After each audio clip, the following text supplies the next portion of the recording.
सबकी शादी हो गई और लड़कियां और चली आ रही, जीजी चली चलो हम तुम निपट गई लगे हाथ, अब वो चली आ रही और हुआ लड़कवा समाप्त, तो सबकी शादी हो गई। अब लड़कियां कहती अब का बिहाव देवालन पे होए, अब क्या करें।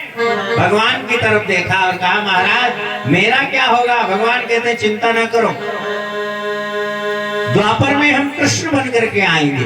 क्या कृष्ण, और तब तुम्हारी इच्छा पूरी होएगी। कहा क्या, हाँ तुम बनोगी 16,108 वो अलग, और तब तुम्हारी इच्छा पूरी होएगी। थोड़ा सा इंतजार करोगी ना तो हम स्वयं मिलेंगे, ऐसे कोई अयोध्या वाला मिलेगा।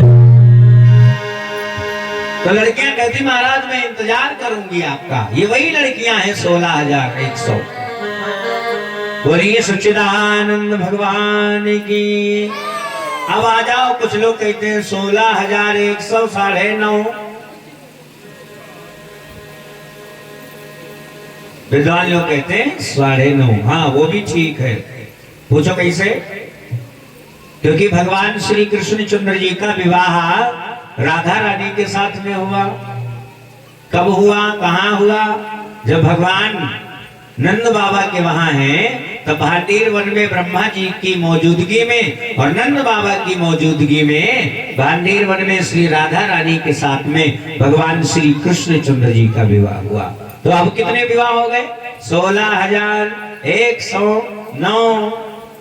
और बोले फिर 9.5 कहां से आ गया। तो कल हमने बताया था अर्ध विवाह कुब्जा के साथ में किया था, इसलिए विद्वान लोग कहते हैं कि 16,100 9.5।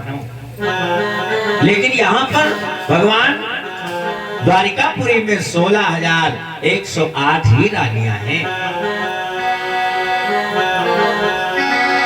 सुखदेव मुनि कहते हैं सबके वहां संतानें हुई, लेकिन फिर भी भगवान श्री कृष्ण चंद्र जी महाराज मोर का पंख लगाते और योगेश्वर कहलाते। बोलिए कृष्ण कन्हैया लाल की। अच्छा कुछ लोग मूर्खतावश कहा करते हैं कि पंडित जी इतने विवाह किए थे, उन्होंने ठीक से जाना नहीं। भगवान ने उन लड़कियों पर कृपा करी। एक तो वो लड़कियां कब से इंतजार कर रही थी, कब से, त्रेता युग से।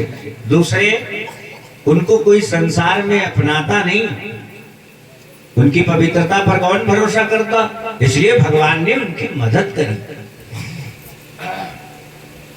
तो इस बात को लोग भूल जाते हैं और इधर उधर की बात घुमाने लगते हैं।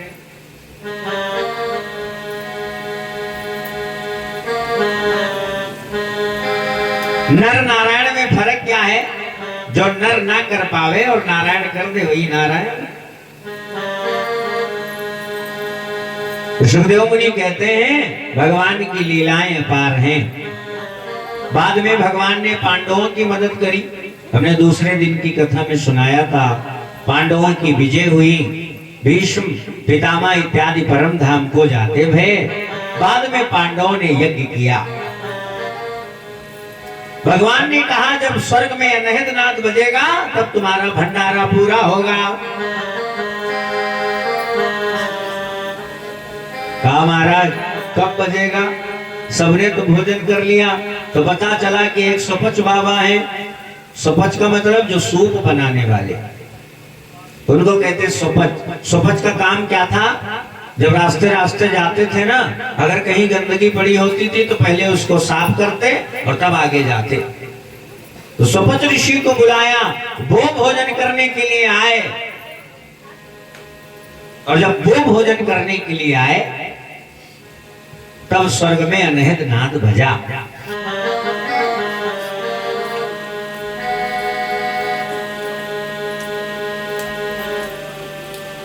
ऐसा क्यों, क्योंकि भगवान ने यहां पर संदेश दिया और भगवान ने कहा देखो संत की कोई जाति नहीं होती है।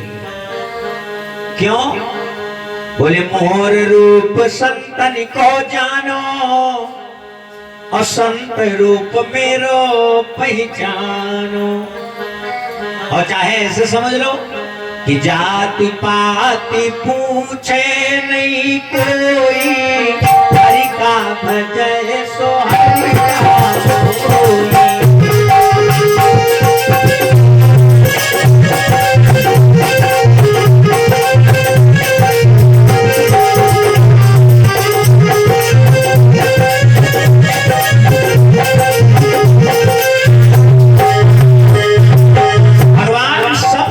से लगाते।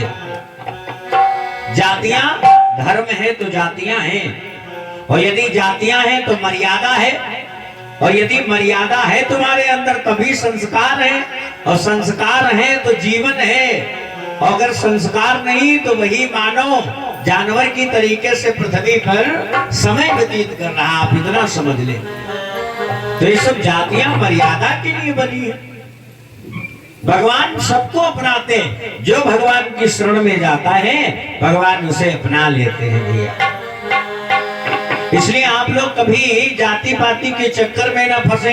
कोई भरमाए तो भरमे ना भैया। हमारे भगवान सबको अपनाते, इसलिए भ्रमित तो बिल्कुल नहीं होना है। और अपने धर्म के लिए, अपने कर्म के लिए सदैव तत्पर तैयार रहना चाहिए। सुखदेव मुनि कहते हैं कि जब सुपच बाबा ने भोजन किया तब कहीं जाकर के स्वर्ग में अनहद नाद बजा। लेकिन तब तक एक नेवला आया और चिल्लाने लगा और कहता है ये यज्ञ नहीं, सब ढोंग हुआ है, ढोंग। अब तो सब लोग हाथ जोड़े खड़े, भैया ढोंग हुआ है, अरबों का खर्चा आ गया, लाखों का खर्चा आ गया, और तुम कहते हो कि ढोंग हो रहा है। ऐसा क्यों कह रहे हो? अरे कहा थोड़े समय पहले ब्राह्मणों ने सेतुआ यज्ञ किया था, तो मैंने उनकी जूठन खाई थी, तो मेरा आधा शरीर सोने का हो गया था। बोले मैंने ब्राह्मणों से पूछा कि महाराज पूरा शरीर सोने का कब होगा? तो ब्राह्मणों ने कहा था कि जब युधिष्ठिर जी यज्ञ कराएंगे और तब तुम्हारा शरीर सोने का होगा। लेकिन मेरा शरीर सोने का नहीं हुआ। भगवान कहते हैं जाओ और सुपच बाबा की जहां पर जूठन पड़ी हो उसको खाओ जा करके।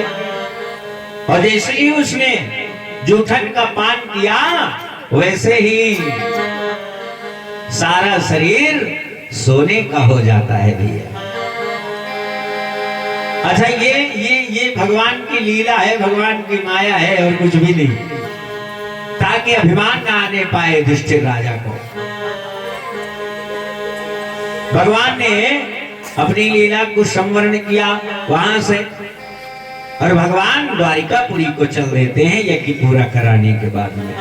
बोलिए सच्चिदानंद भगवान की। तो सुखदेव मुनि कहते हैं परीक्षित, अंत में भगवान ने श्री कृष्ण चंद्र जी की बचपन की कथा है। उनके एक सखा की, एको अपि ब्राह्मणा सखा कृष्णस्य। एक ब्राह्मण थे जो भगवान श्री कृष्ण चंद्र जी के मित्र थे।